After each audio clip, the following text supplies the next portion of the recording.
What's up? This is the Kid Capri. The E.Jones Show. Featuring the First Lady, Sharonda, and Mills.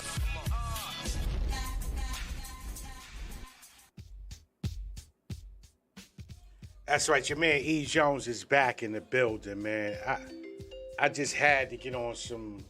I just had to get on it. Hold on.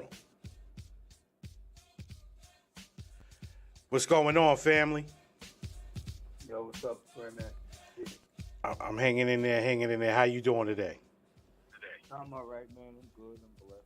No doubt. It's something I always wanted to do before I announce to the listeners who you are. So I want you to bear with me. Just a little childhood dream. Grandmaster Dee is with me. I'm good. Ladies and gentlemen, we got Grandmaster Dee, the legendary Grandmaster Dee from the legendary group Whodini, on the line with us right now. Man, it's an honor and a pleasure to talk to you, brother. Man, it's an honor you reaching out, you know. It's good, man.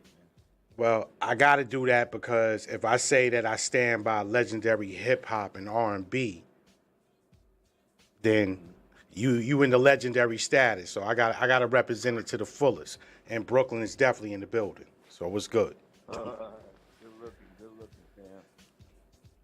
So we want to start from the beginning because when I interview legends, I like to start from the beginning so the listeners can get a feel of your walk.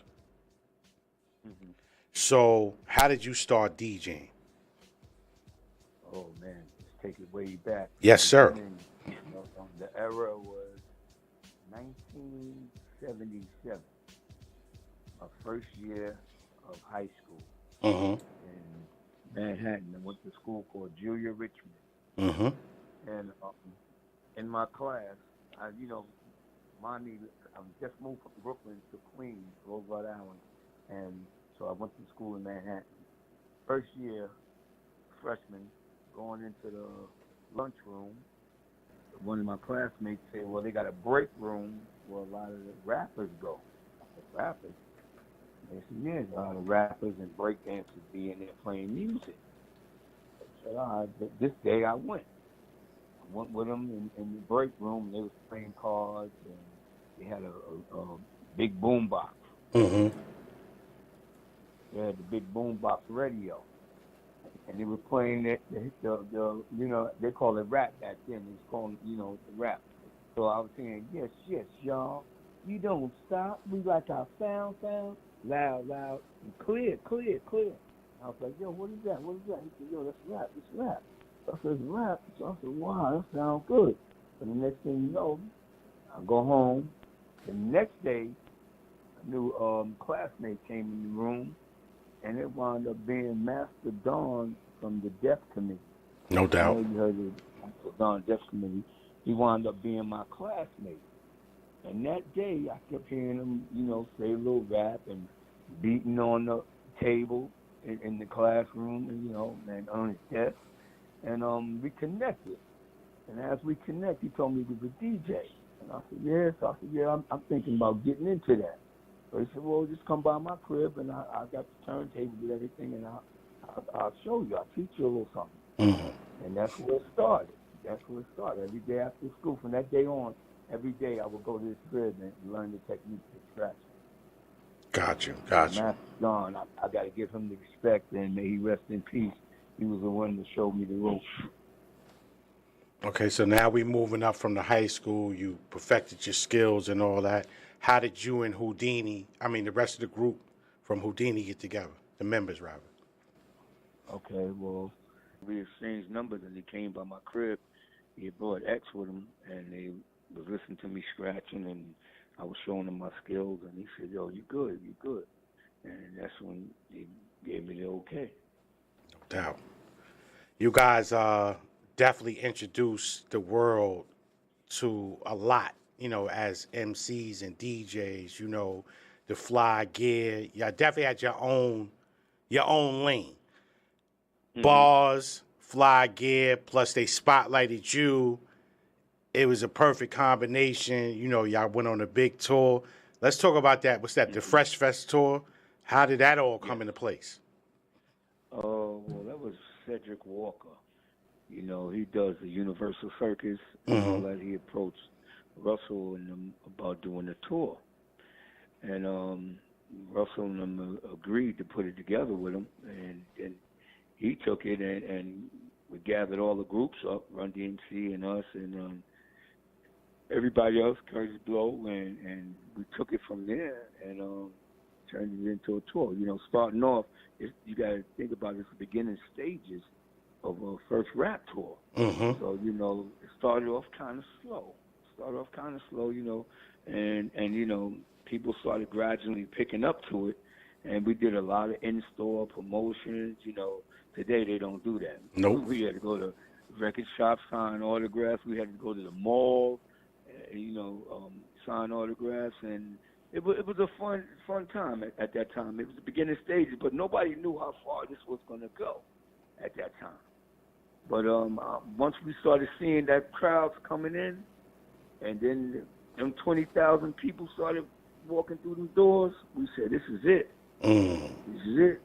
You know, and that was a blessing, man. That was God, man. It was a blessing. Amen to that. And as a fan growing up, listening to Whodini at Run DMC, went to school with LL, I just was like, yo, this right here. When I heard y'all join, I said, you know what? And I wasn't even an MC or none of that, but I was like, we made it. We made it. It was like the way Jalil was perfecting everything. It was like being different. You know, you wanted to be different than everybody else because you listen to a lot of records from the beginning stages. Everybody would just get on their records and just rap forever. But didn't really have much of a concept. You know, they just wanted, just like they on the show live, and they're just in a club, and they just straight rapping. So then we came out with the R&B feel mixed with hip-hop, and it was original music. That was the blessing right there. And then, you know, and you like looking at and hearing friends, how many of us haven't, you know, that sticks in your head.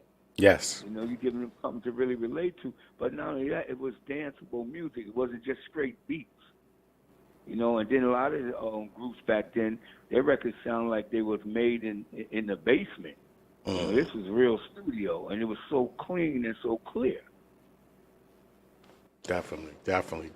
And let's go back to the dancing part. You guys, in my mind, introduced it, you know, as you guys are performing. Y'all had dancers dancing on the stage with y'all while y'all was performing. It was like giving them all elements of hip-hop, DJing, with the scratching, the MCing, and you got the dancers dancing. Facts. You know, so it was a full show. You got a full package. You know, and it's all entertainment, and it's all about hip-hop. Definitely. And again, I'm sorry if I say this over and over, and it's repetitive. Salute to you and the rest of the group. Really appreciate that, man. Legendary. Nah, man, listen, I told my wife who I was interviewing today, she was like, you seem real excited. I said, you know what? I never felt that I would be sitting in a chair being able to talk to a lot of the legends that came on this show. And like I said, it's an honor to me because my goal is to preserve this genre of music, this legendary genre of music that, you know, pretty much blew the world away. Yes, and it's a blessing for you to do that, and it's a blessing because it opens the doors for a lot of people, you know, to eat off it. You know, a lot of people today, yesterday years, that didn't believe in it. Now everybody got their hands in it. You look at now every commercial that comes on TV, a car commercial, everybody got rap in it. Back in the days, they were scared to use rap in any commercial like that. So you look at what's going on now, man. They going for the young generation. You know, it's like so many people that are coming out every other day. I walked past. I was in the airport in Florida, and a couple of cats was walking around, and they were like excited to see this cat walk by. I didn't know who he was. It was Gucci Mane with his wife, and they knew who he was, but I didn't know. He said, "You don't know him?" Well, I looked, I said, no, I don't know him, but I really feel he should know who I am. Facts. But for us, we open the doors. We open the doors for us if we know them. But a lot of people don't look at it like that. But, you know, it's to each his own. They do what they do. But if my blessing is, like, they look at what we did, what Big Daddy Kane did, what Run DMC did, what Curtis Blow did, and the Fat Boys and everybody else, if you can make great songs that you made back then and still eat, it's a blessing. Amen. It's a blessing. And it's, you know, it's funny though. You got more in demand for you guys than the newer guys. Like if I've seen it in my town, I'm living in Pennsylvania now, and they'll have a new rapper come through, and you know everybody, you know the youngest is like, you know they're a little excited. But you say a Whodini or somebody coming through here, you swear to God it's back in the days. I need to be there. Yeah. And it feels good because you look at rock and roll. Those people that came up with Kiss and Grateful Dead and all those groups, those fans don't let them groups die. Nope. They come in support. They educate their young kids to those groups. Because in order to have an end, you got to have a beginning. Facts. I agree with you 100% on it, and that's why, you know, even my daughter, who's 11 years old, you know, I keep Run DMC, Whodini, New Edition in her ear, and it's an honor that if I'm in the car driving and I'm playing that she knows the words. That's great. That's great that you're educating her to that, because a lot of people won't do that. They'd be like, oh, they old. Don't say old. Somebody came before you. Somebody kicked them doors down. You look at, you know, my idols as a kid coming up. I was listening to James Brown, Joe Tex, Earth, Wind and Fire. I could listen to Billy Joel. I listened to all style of music. And, you know, that was part of growing up. Facts. But it was great music. It was great music. And it meant something in my life. And when you brought up Mr. Magic, it gave me a flashback, because back in the days in New York, I had like one of those CB radio joints that you could still listen to the radio, but it was also a CB. And my pops was against hip-hop, period. Like, he was against having fun, period. Let's just say that. Yeah. So I used to put it up under my pillow and put my, you know, lay on the pillow, but had a speaker part in my ear just to hear, you know, when I heard Magic Wand, I was like, yo! And he came in, what's the problem? Because he's Jamaican. What's the problem? No. I kicked my foot. I told him something. I hit my foot on the side of the bed or something. Because I didn't want him to take that experience from me. And I even told Red Alert that. I said, my father was very abusive. And if it wasn't for rap, you know, Mr. Magic, Marley Marl, or Red Alert and Chuck, or Run, you guys, like, I probably would have killed myself. Oh, man. No, you don't want that. But you look at life now and you say, when I first heard it, like I'm saying, my first year of high school, it was, man, something new to the world. It was incredible. I said, I got to be a part of this. And I was going to this little hole in the wall, T-Connection, all these little spots, and looking at hip-hop. And then I wound up meeting Ray Chandler, who should be Flash and the manager. He wound up managing me for a minute, and he would throw me on the fly. I happened to be on the fly. I had 2 female rappers at that time. But they put me on the fly with the Cold Crush battle in the Fantastic Romantic 5 in Harlem World. I was on that show. Wow. I opened up. Man, that meant so much to me, but I would never stop loving hip-hop. I mean, this is in my blood. I love it, man. I love it. And I got to agree with you on that. When you said that, you making me want to go home and watch Wild-Style or something. So you already know, I'm in my 40s, so I ain't hiding nothing.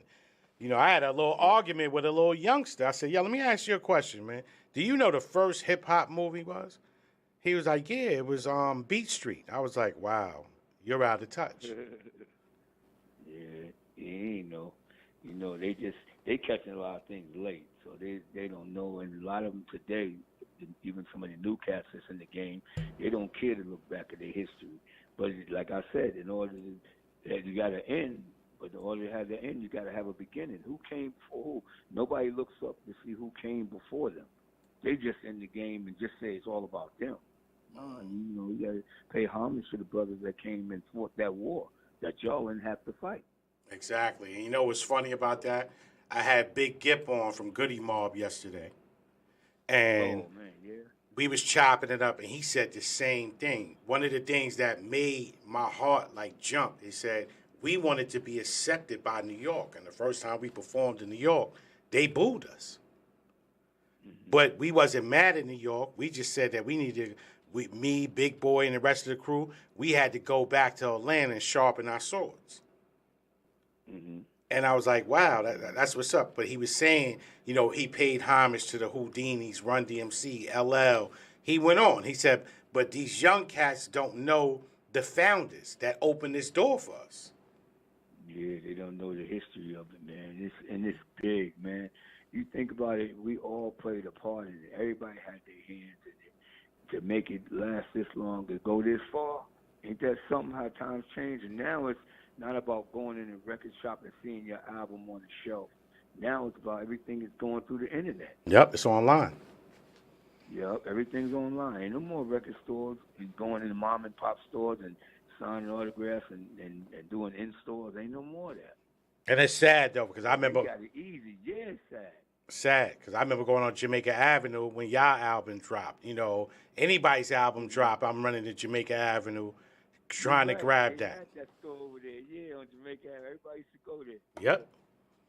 And reading the cassette covers, you know, trying to learn the lyrics. You know, like that era of time, like I explain to my kids all the time.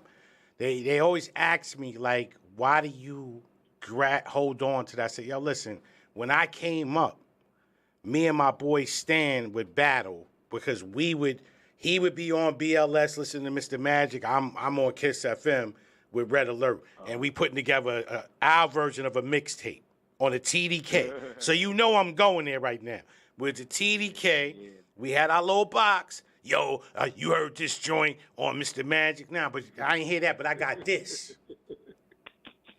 Yo, and you know what, though? That's why I always, man, give Red Alert all the love, man. He never changed, and he's still the same person. And, man, and you know, we go way back. And Red was the first, and him and Chuck up there, they was banging hip-hop. Yep. Yeah. And I was gracious to interview both of them individuals, you know, on the show. And, you know, Red told me, he said, you got a nickname called a hip-hop historian? I said, yes, sir. He said, you're doing real good. He said, because you know your hip-hop. I said, well, I don't know it. I love it. I love it, you know. It got to be in your heart, man. You can feel it. You can feel it. And that's a blessing when you can make a phone call or reach out to somebody and they respond back. A lot of these cats today, I don't know if they roll like that. Some of them put you on hold, I'll get back to you, or this and that. Yo, we had to do so much to get our records played, to do, you know, we had to go up to radio, do interviews, and not only that, like I said, the in-stores again. We had to do so much so you can sell records. Facts. And to have a platinum plat or gold. And that was with no internet back then. So imagine if we had the internet then, how much we would have sold. Wow. That would be incredible. But like I said, you still got the resurgence because you got a lot of us overseas and plus here that is now going back to that feel-good era when rap made sense, when lyrics was lyrics, and you're not hearing 5 bars that's supposed to be 16 repetitively. Yes, man. And, you know, it's always somebody waiting in the basement or in their apartment ready to come out. It's always going to have a different taste of hip-hop, you know, but my thing is I like to hear danceable music, and I like to hear the subject of something, meaning something, not just, you know, just rapping and just to be rapping. You know, to grab me, I want to feel something, you know? Got you. And especially with the new youth that's out here now, you got to get them something really to relate to, man. You know, a lot of the young generation now is lost. We got to get them back on the right path, man. And it takes us, because the records, when they hear it, it means a lot, man. It means a lot, because if you hear the record 4 or 5 times a day, they going to know the lyrics. Yep. So give them something to relate to. Well, we got to salute 2 youngins in this game that's definitely doing their thing, and that's J. Cole and Kendrick Lamar. Yes. They're keeping the legacy alive. Yes.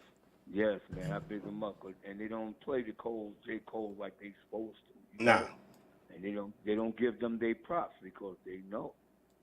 They know, but you know, it takes brothers like you and everybody else that know it to spread that word. Definitely. And we're gonna continue that, you know, like I said, with when we put the station together, WWRN, you know, DB and AM 1620, your home of urban classics. We did it for a reason. And one of the owners, I got to big him up to, of the station is Damian Hall from God. Okay, yeah. I know Damien, that's my boy. So his handprint is on here. He was like, yo, E, we going to do this, then let's not waver. Let's stay the course. And I said, well, you know how I feel about music, so you ain't going to get no wavering with me. I'm going to keep it straight ahead. So I said, I don't care if Running Them come out with a new song right now, it got a home here. If Whodini come out with a new song right now, it's got a home here. It's not, oh, hey, legend, and then the minute y'all leave the room, we ain't playing this no more. Oh, yeah, that's how they do. You know they do these people like that. That's like when they got a show coming to town, they playing the records every day, every hour. As soon as they leave, it's all. They don't know you no more, and that's a shame, and I get very frustrated off of that.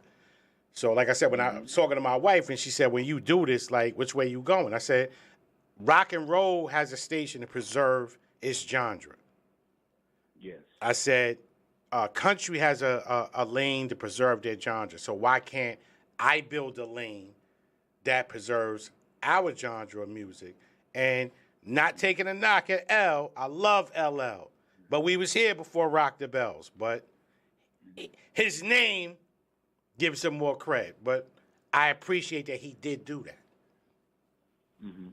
I salute him for that. You know, and I even hit him on his Instagram and said, that's what I'm talking about. So with LL doing what he's doing with Rock the Bells and what Damien is doing over here with WWRN, we got a force now. And where's that at?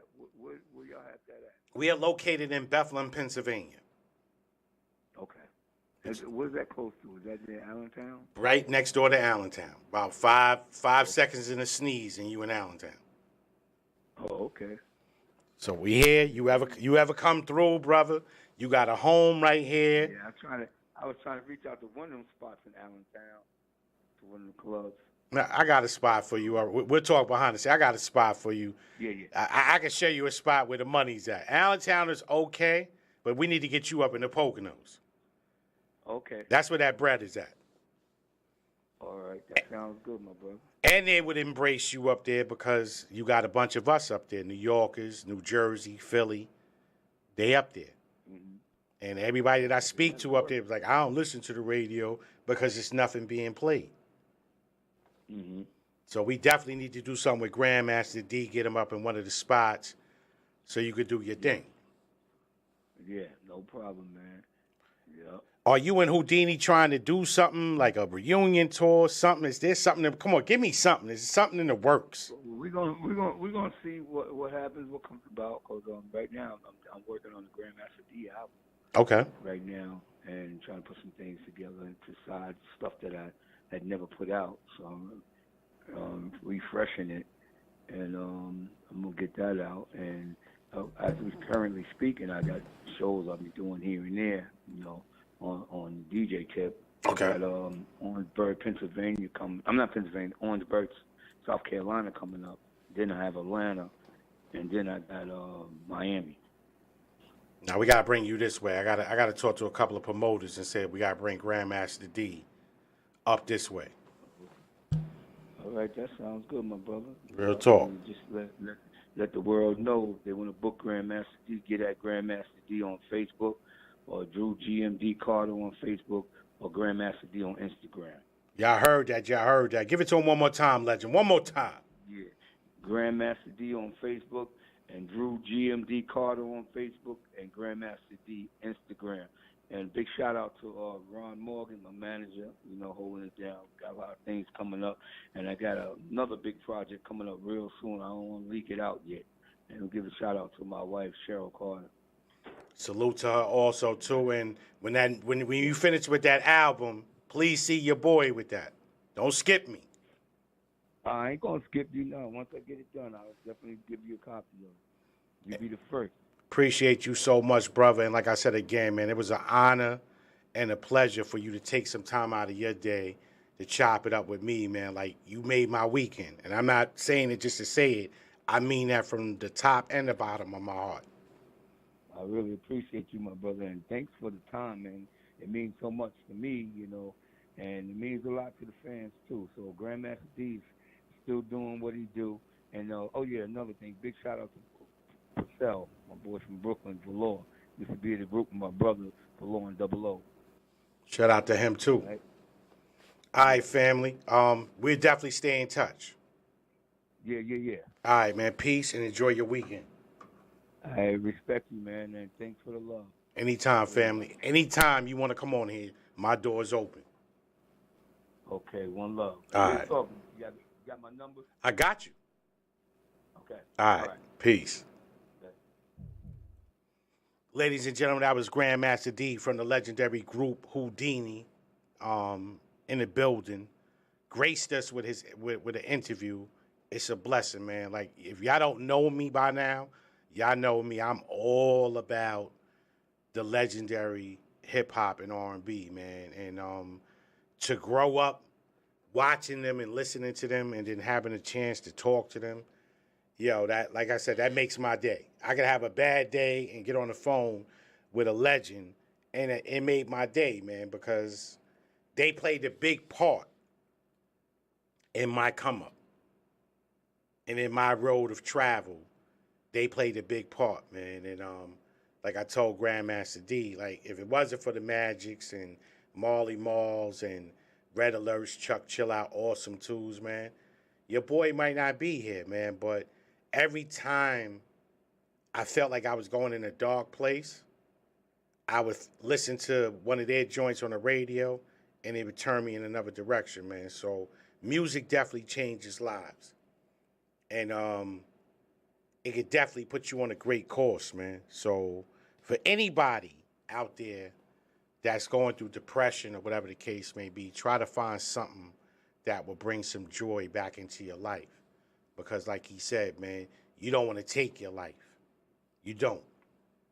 And sometimes you might feel like that's what you want to do, but you don't want to take your life. So kind of find that happy place. And I know it's hard. It's hard. And you're speaking to a person that suffers from depression. It's hard. But try to find something that makes you say, you know what? I'm going to roll up my sleeves and go with the good fight. It's there. You just got to find it. It's your man, E.Jones, man. I'm in the building. This is what I do. Shout out to everybody that's tuned in and listening. I dedicated this whole show to give it like a Fresh Fest feel. I did attend that concert, Off the Chain. Great legendary artists was on that tour. And it just made me solidify how much in love I was with hip-hop. So with that being said, man, I'm going to let the music talk. You're not going to get too much out of me, so I'm giving y'all a warning now. I'm going to let the music talk. Let's reminisce together. And if you have any memories of any of these artists that I'm playing today, do me a favor. You can email me at theejonesshow@gmail.com. You can hit me on Instagram, The E.Jones Show. You can hit me on Facebook, our like page, The E.Jones Show, featuring Sharonda and Cody. What else? You can go to the website, the E.Jones, www.ejonesjwum show. There's always different ways to get in contact with us, me, Sharonda, Cody, Talise, DJ Mark. If you want to share some memories, some great hip-hop memories, don't be afraid to hit us up, man. We want to hear your story, man. We want to see what you was doing in that time and how did it affect you and all that. So that's where we at, man. It's E.Jones. Up next, I got another joint from Whodini, Be Yourself, featuring Millie Jackson. We got some Run-DMC. We got a couple of Run-DMC joints. Then we got some LL joints. You got some Fat Boy joints. You got some Beastie Boys joints. And then I think we're going to end it. Yeah, we're going to end it with the Beastie Boys. So that's how we're going to flip this. We're going to end this with the Beastie Boys. And I think y'all going to be good after that. All right? It's your man, E.Jones. I'm in the building. The E.Jones Show featuring Sharonda, Cody, plus Talise. DJ Mark with the lunchtime mix. Mackenzie, Tariq, Steven behind the camera. Soul Man on the boards. We are the E.Jones Show. Make sure y'all follow us at Twitter too. At Just Wake Up Morn. Also too. And we love to hear from y'all. I'm not playing. So hit me up. Let's talk hip hop. I love talking about hip hop. Let's talk about memories. Love talking about memories. You got a topic you want us to do? Send it to us. Let's chop it up. If it's something that we can definitely put out there to the masses without ruffling no feathers, we'll do it. All right? And even if it does ruffle a couple of feathers, we still might do it. But I'm just saying, let's keep it classy. All right? I holla at y'all. This show sponsored by Moulin Rouge Restaurant, Bar and Grill up in Plymouth, PA. It's also sponsored by Bernard, Semi-Open-Minded Harris, author. If you want to do sponsorship on the E.Jones Show, hit us up, man. We got room for you. All right? Help us help you expand your brand. Y'all hear the horn. Y'all know I'm about to take off, right? I'm out. E-Jones. The E.Jones Show. E.Jones Show. The E.Jones Show.